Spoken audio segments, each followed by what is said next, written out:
अस्सलामुअलैकुम नाजरीन, आप देख रहे हैं सूबाई रंग न्यूज़ और इंटरटेनमेंट चैनल और मैं हूं मोमना शहबाज। सबसे पहले नज़र डालते हैं आज की अहम खबरों पर।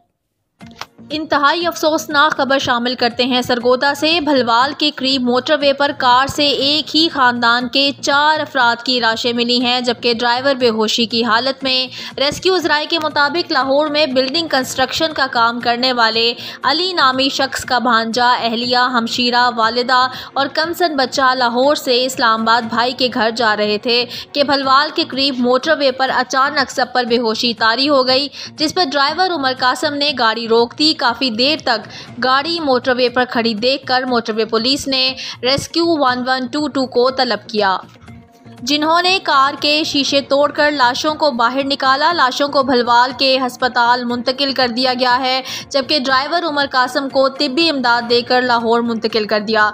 ड्राइवर उमर कासम ने पुलिस को बताया कि खानका डोगरा के करीब एक अचानक खातून की तबीयत ख़राब हुई। उन्होंने जूस पिया था। पुलिस को गाड़ी से 2 जूस के डिब्बे मिले। एक डिब्बे की डेट एक्सपायर थी। ताहम पोस्टमार्टम के बाद ही पुरअसरार हलाकतें जो हुई हैं, इनके असल हकाइक सामने आ गए।